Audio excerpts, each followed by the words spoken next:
بسم اللہ الرحمن الرحیم۔ محترم ناظرین، السلام علیکم۔ ایک یہودی کو رسول خدا صلی اللہ علیہ وآلہ وسلم سے چند دینار قرض واپس لینا تھا۔ ایک دن آپ راستے میں جا رہے تھے کہ وہ یہودی آپ کے پاس آیا اور اس نے کہا، جب تک آپ میرا قرض ادا نہیں کریں گے اس وقت تک میں آپ کو یہاں سے نہیں جانے دوں گا۔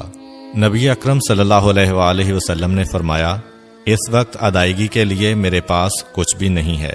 یہودی نے کہا، جب تک آپ میرا قرض واپس نہیں دیں گے میں بھی آپ کو یہاں سے جانے نہیں دوں گا۔ آپ نے فرمایا، اگر یہ بات ہے تو میں تیرے ساتھ یہیں بیٹھ جاتا ہوں۔ یہ کہہ کر آپ اس کے ساتھ بیٹھ گئے۔ جیسے جیسے وقت گزرتا گیا آپ کے صحابہ وہاں جمع ہوتے گئے۔ جب انہوں نے یہودی کی یہ جسارت دیکھی تو انہوں نے اس کو سزا دینے کا ارادہ کیا۔ آپ نے انہیں ہر طرح کی تادیبی کارروائی سے روک دیا اور فرمایا کہ تم دور چلے جاؤ۔ حکم رسول کے تحت صحابہ دور چلے گئے۔ سورج لمحہ بلمحہ گرم ہو رہا تھا اور اس کی تپش سے آپ کو اذیت پہنچ رہی تھی، یہاں تک کہ آپ کے چہرہ اطہر سے پسینہ بہنے لگا۔ اس کے باوجود آپ نے کسی طرح کے غصہ کا اظہار نہ کیا اور کوئی سخت جملہ نہ کہا۔ آپ سارا دن وہیں بیٹھے رہے اور ظہر، عصر اور مغرب و عشاء کی نمازیں وہیں پڑھیں۔ پھر رات چھا گئی۔ آپ نے رات بھی وہیں بسر کی اور فجر کی نماز بھی وہیں پڑھی۔ صحابہ یہودی کو ڈرانے دھمکانے لگے۔ آپ نے فرمایا، تم اس سے یہ کیسا سلوک کر رہے ہو؟ صحابہ نے کہا، یا رسول اللہ، اس کی یہ جرت کہ آپ کو یرغمال بنا کر اپنے پاس بٹھا لے۔ آن حضرت صلی اللہ علیہ وآلہ وسلم نے فرمایا، اللہ نے مجھے اس لیے نہیں بھیجا کہ میں کسی ہم پیمان یا کسی اور پر ظلم کروں۔ جب دن چڑھا تو یہودی نے کلمہ اسلام پڑھتے ہوئے کہا، اشہد ان لا الہ الا اللہ و اشہد ان محمدًا عبدہ و رسولہ۔ میں اپنی دولت کا ایک حصہ راہ خدا میں دیتا ہوں۔ میں نے آپ کو اس لیے نہیں روکا تھا کہ میں آپ کی توہین کروں۔ اس ذریعے سے میں آپ کے پیمانہ صبر کو آزمانا چاہتا تھا، کیونکہ تورات میں نے آپ کی یہ صفت پڑھی ہے، محمد بن عبداللہ مکہ میں پیدا ہوگا اور طیبہ کی طرف ہجرت کرے گا۔ وہ تندخو اور سخت مزاج اور بیہودہ گوئی کرنے والا نہ ہوگا اور کوئی جھوٹی بات زبان سے نہیں کہے گا۔ اس طرح سے میں نے آپ کو یہاں رکھ کر اس بات کی تصدیق کی ہے کہ تورات نے بالکل سچ کہا تھا۔ رسول اکرم صلی اللہ علیہ وآلہ وسلم مبعوث برسالت ہونے کے 3 سال بعد تک خفیہ طور پر دعوت اسلام دیتے رہے۔ اس کے بعد اللہ تعالیٰ نے آپ کو حکم دیا کہ آپ کھل کر اللہ کا پیغام پہنچائیں اور لوگوں کو خدا کی طرف دعوت دیں۔ ایام حج شروع ہوئے تو پورے جزیرۃ العرب سے لوگ مکہ کی طرف آنا شروع ہوئے۔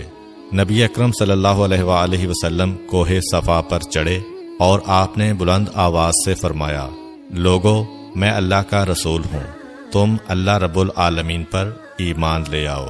لوگ آپ کی طرف متوجہ ہوئے اور انہوں نے تعجب سے یہ اعلان سنا اور سب کی خواہش ہوئی کہ وہ اعلان کرنے والے کو دیکھیں۔ پھر آپ صفا سے اتر کر مروہ آئے اور وہاں پر بھی آپ نے 3 بار یہی اعلان کیا۔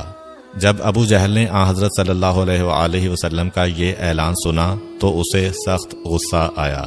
اس نے زمین سے ایک پتھر اٹھا کر آپ کی پیشانی پر مارا، جس سے آپ کی پیشانی زخمی ہو گئی، خون بہنے لگا اور آپ کا پورا چہرہ لہو لہان ہو گیا۔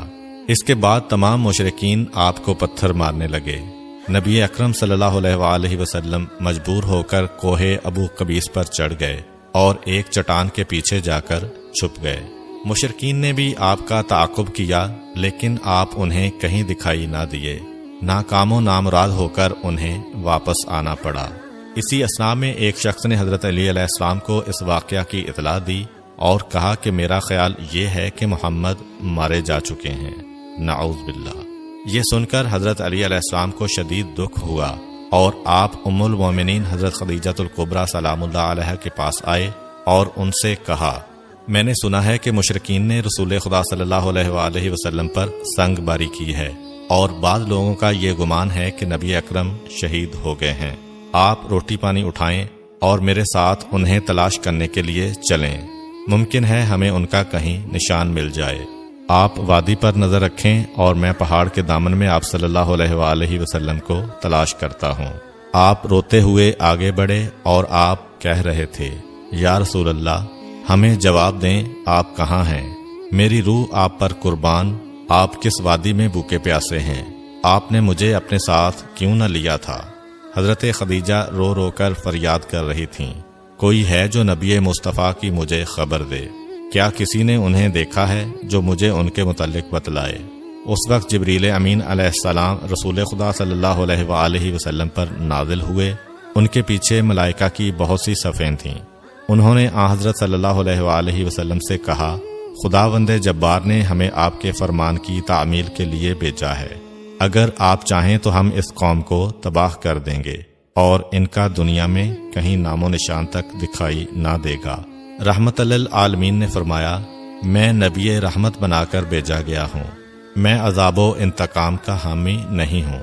پروردگار میری قوم کو معاف کر دے، وہ مجھے جانتے نہیں ہیں۔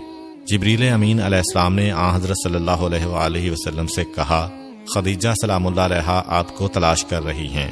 خدیجہ کے رونے نے آسمان کے فرشتوں کو رلا دیا ہے، آپ انہیں جواب دیں، خدا کی طرف سے اور ہماری طرف سے انہیں سلام پہنچائیں اور انہیں جنت کی بشارت دیں۔ نبی اکرم صلی اللہ علیہ وآلہ وسلم نے خدیجہ و علی کو صدا دی اور انہیں اپنے پاس بلایا۔